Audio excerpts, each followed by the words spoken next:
Thank you.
पिछली कथा में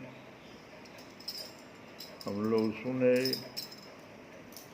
सुखदेव जी कह रहे हैं परीक्षित से कि देवर्षि नारद के मन में भगवान श्री कृष्ण की सन्निधि में रहने की बड़ी लालसा थी।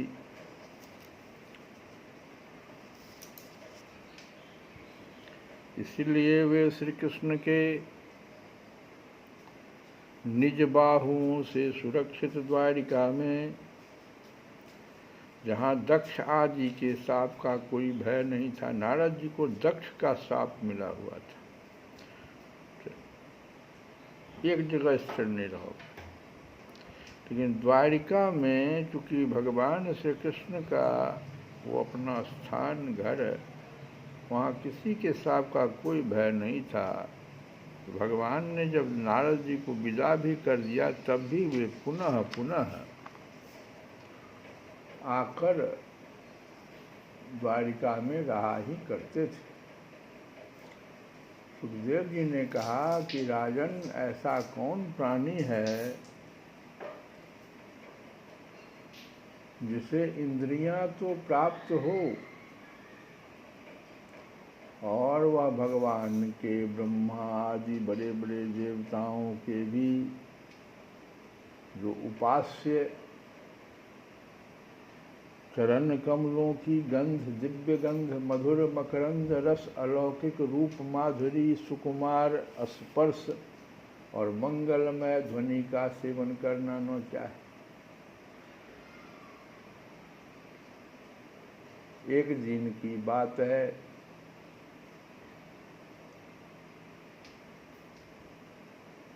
यह बेचारा प्राणी सब ओर से मृत्यु से ही तो घिरा हुआ है, तो भगवान के मधुर मकरंद रस, अलौकिक रूप, माधुरी, सुकुमार स्पर्श और मंगलमय ध्वनि का सेवन करना चाहता है।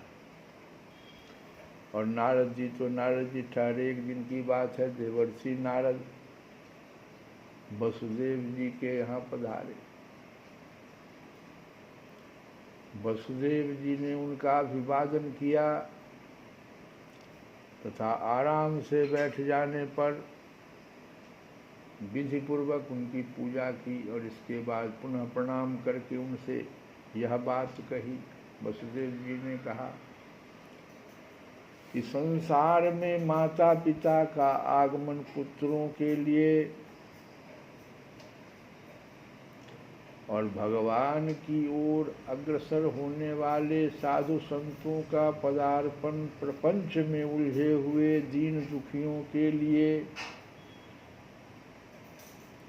बड़ा ही सुखकर और बड़ा ही मंगलमय होता है। वसुदेव जी ने क्या कहा कि संसार में माता पिता का आगमन पुत्रों के लिए क्या, जैसे भगवान की ओर अग्रसर होने वाले साधु संतों का पदार्पण प्रपंच में उलझे हुए दीन दुखियों के लिए बड़ा ही सुखकर और बड़ा ही मंगलमय होता है, बड़ा ही सुखकर होता है और बड़ा मंगलमय। परंतु भगवान, आप तो स्वयं भगवन्मय भगवत स्वरूप हैं। आपका चलना फिरना तो समस्त प्राणियों के कल्याण के लिए ही होता है। देवताओं के चरित्र भी कभी प्राणियों के लिए दुख के हेतु तो कभी सुख के हेतु बन जाते हैं, परंतु जो आप जैसे भगवत प्रेमी पुरुष हैं, जिनका हृदय प्राण जीवन सब कुछ भगवन्मय हो गया है, उनकी तो प्रत्येक चेष्टा समस्त प्राणियों के कल्याण के लिए ही होती है। जो लोग देवताओं का जिस प्रकार भजन करते हैं, देवता भी परछाई के समान ठीक उसी रीति से भजन करने वालों को फल देते हैं, क्योंकि देवता कर्म के मंत्री हैं। कर्म के मंत्री ही नहीं हैं, कर्म के अधीन भी हैं। जैसा देवता का आप भजन कीजिएगा, जिस प्रकार से भजन कीजिएगा, जितना भाव आपका रहेगा, देवता भी परछाई के समान ठीक उसी रीति से भजन करने वालों को फल देते हैं। परंतु सतपुरुष दीन वत्सल होते हैं, अर्थात जो सांसारिक संपत्ति एवं साधना से भी हीन हैं, उन्हें अपनाते हैं। जो सत्पुरुष हैं वे दीन वत्सल होते हैं और सांसारिक संपत्ति एवं साधन से भी हीन हैं, उन्हें अपना लेते हैं।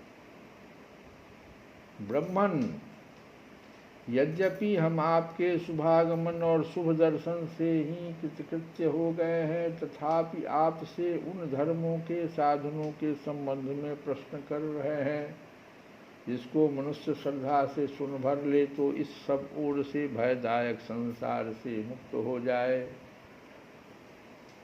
पहले जन्म में मैंने मुक्ति देने वाले भगवान की आराधना तो की थी, परंतु इसलिए नहीं कि मुझे मुक्ति मिले। मेरी आराधना का उद्देश्य था कि वे मुझे पुत्र रूप में प्राप्त हों। उस समय मैं भगवान की लीला से मुग्ध हो रहा था।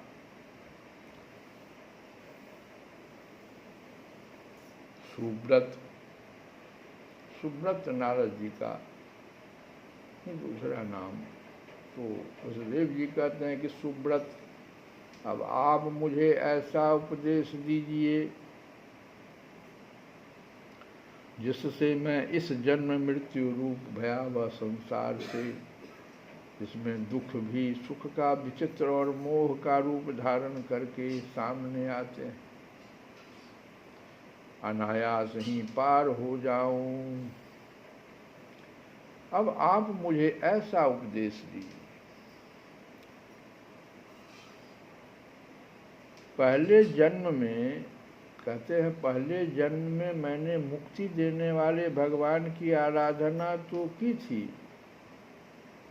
परंतु इसलिए नहीं की कि मुझे मुक्ति मिले। भगवान तो मुक्ति देने वाले हैं, लेकिन मेरी आराधना तो किसी दूसरे उद्देश्य थी। मेरी आराधना का उद्देश्य था कि भगवान मुझे पुत्र रूप में प्राप्त हो।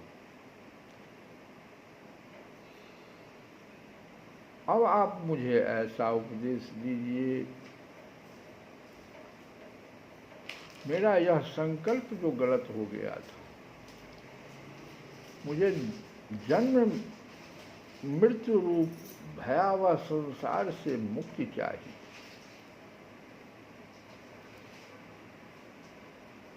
क्योंकि इसमें जो दुख भी सुख का विचित्र और मोह का रूप धारण कर लेता है, सामने आ जाता है।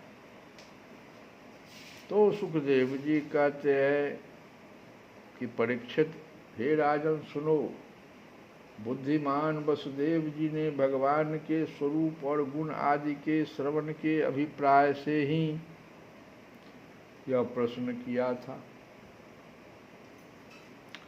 देवर्षि नारद उनका प्रश्न सुनकर भगवान के अचिंत्य अनंत कल्याणमय गुणों के स्मरण में तन्मय हो गए और प्रेम एवं आनंद में भरकर वसुदेव जी से बोले। नारद जी ने कहा कि यदुवंश शिरोमणि, तुम्हारा यह निश्चय बहुत ही सुंदर है, क्योंकि यह भागवत धर्म के संबंध में है, जो सारे विश्व को जीवन दान देने वाला है, पवित्र करने वाला है। वसुदेव जी, यह भागवत धर्म एक ऐसी वस्तु है जिसे कानों से सुनने, वाणी से उच्चारण करने, चित्त से स्मरण करने, हृदय से स्वीकार करने या कोई इसका पालन करने जा रहा हो तो उसका अनुमोदन करने से ही मनुष्य उसी क्षण पवित्र हो जाता है, चाहे वह सारे संसार का द्रोही ही क्यों न हो। जिनके गुण लीला और नाम आदि का श्रवण तथा कीर्तन पतितों को भी पावन करने वाला है, उन्हीं परम कल्याण स्वरूप मेरे आराध्य देव भगवान नारायण का तुमने आज मुझे स्मरण कराया है। वसुदेव जी, तुमने मुझसे जो प्रश्न किया है इसके संबंध में संत पुरुष एक प्राचीन इतिहास कहा करते हैं। वह इतिहास है जो मैं तुमको अब सुनाऊंगा, ध्यान लगाकर सुनो। और वह इतिहास है क्या? ऋषभ के पुत्र 9 योगीश्वरों और महात्मा विदेह का शुभ संवाद है। अगर इसको सुनोगे तो तुमको तुम्हारे प्रश्न का उत्तर मिल जाएगा। तुम जानते ही हो कि स्वयंभू मनु के एक प्रसिद्ध पुत्र थे जिनका नाम था प्रियव्रत। प्रियव्रत के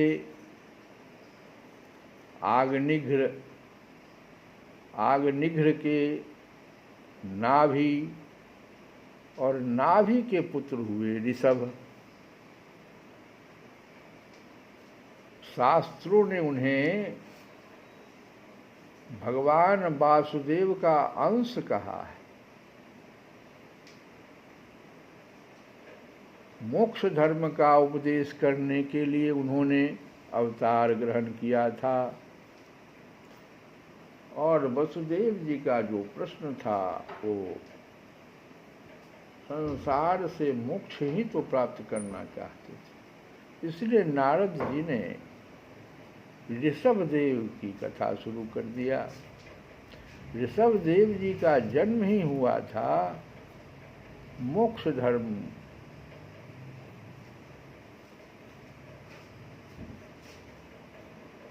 का उपदेश करने के लिए। उन्होंने अवतार ग्रहण किया था। उनके 100 पुत्र थे और सबके सब वेदों के पारदर्शी विद्वान थे। उनमें सबसे बड़े थे, उन्हीं का नाम राजर्षि भरत था, जिनके नाम पर भारत जो समझ रहे हो, आज भारत देश जो है, वे भगवान नारायण के परम प्रेमी भक्त थे। उन्हीं के नाम से यह भूमिखंड जो पहले इसका भारतवर्ष नाम नहीं था, पहले इसका नाम था अजनाभ वर्ष। पहले इसको अजनाभ वर्ष कहलाता था, भारत वर्ष कहलाया। यह भारत वर्ष भी एक अलौकिक स्थान है। राजर्षि भरत ने, भरत कौन थे? भगवान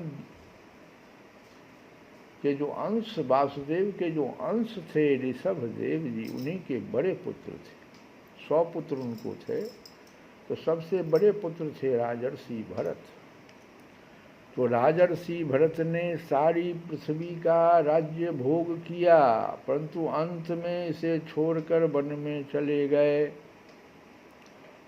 वहाँ उन्होंने तपस्या के द्वारा भगवान की उपासना की और 3 जन्मों में वे भगवान को प्राप्त हुए।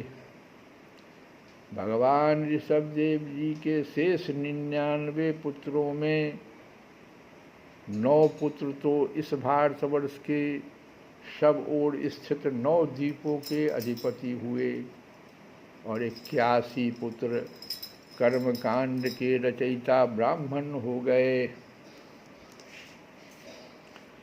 शेष 9 सन्यासी हो गए। वे बड़े ही भाग्यवान थे। उन्होंने आत्मविद्या के संपादन में बड़ा परिश्रम किया था और वास्तव में वे उसमें बड़े निपुण थे।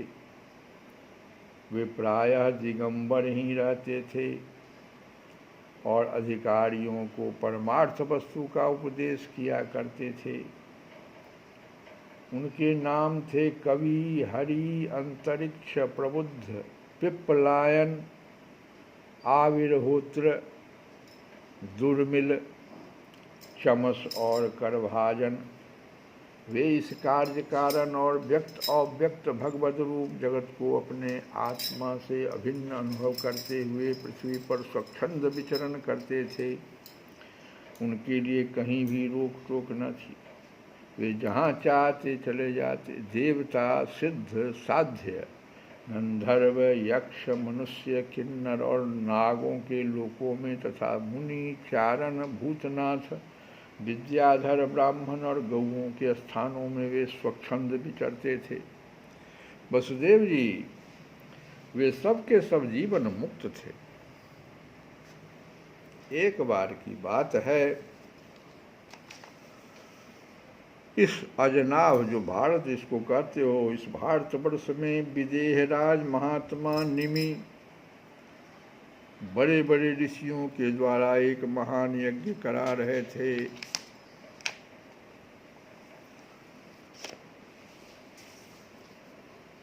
पूर्वोक्त जो 9 हम योगेश्वर बताए, वे 9 योगेश्वर स्वच्छंद विचरण करते हुए उनके यज्ञ में जा पहुँचे। वसुदेव जी वे योगीश्वर भगवान के परम प्रेमी भक्त और सूर्य के समान तेजस्वी थे। उन्हें देखकर राजा निमि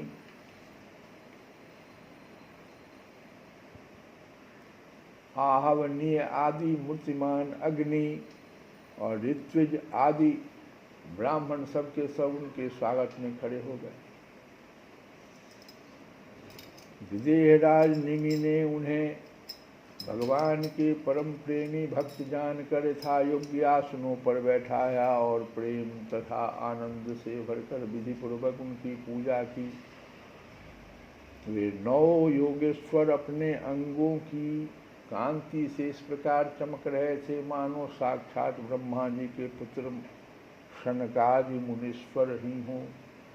राजा निमि ने विनय से झुककर परम प्रेम के साथ उनसे प्रश्न किया। अब हम लोग इस प्रश्नोत्तरी को कल की कथा में सुनेंगे।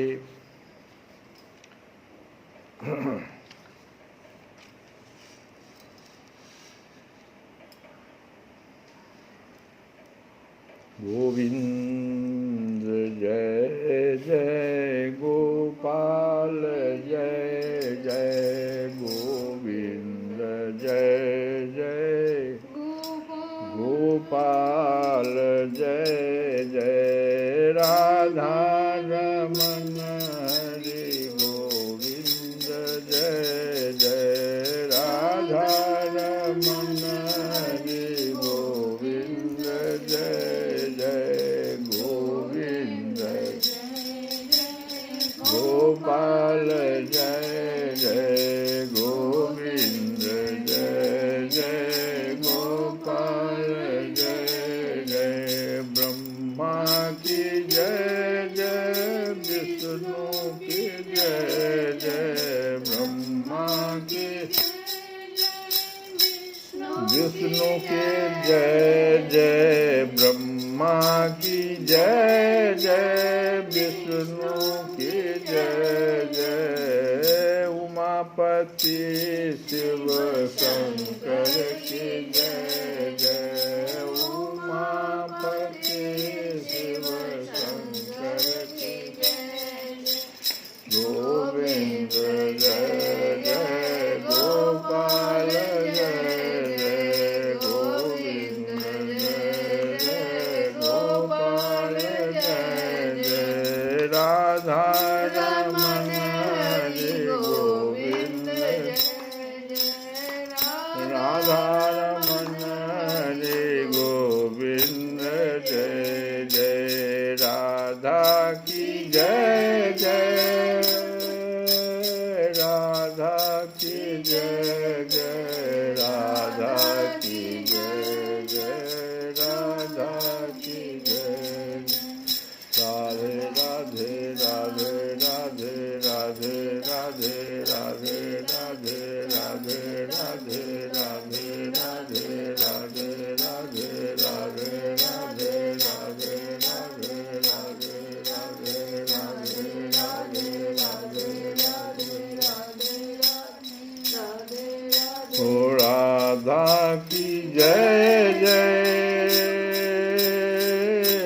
रुक्मिणी की जय जय, राधा की जय जय, रुक्मिणी की जय। ओ मोर मुकुट वंशी वाले की जय जय, ओ मोर मुकुट वंशी वाले की जय। ओ गोविंद जय जय, गोपाल जय जय, गोविंद जय जय, गोपाल जय जय। हो राधा रमण हरि गोविंद जय, हो राधा रमण हरि गोविंद जय जय। श्री कृष्ण गोविंद हरे मुरारे, हे नाथ नारायण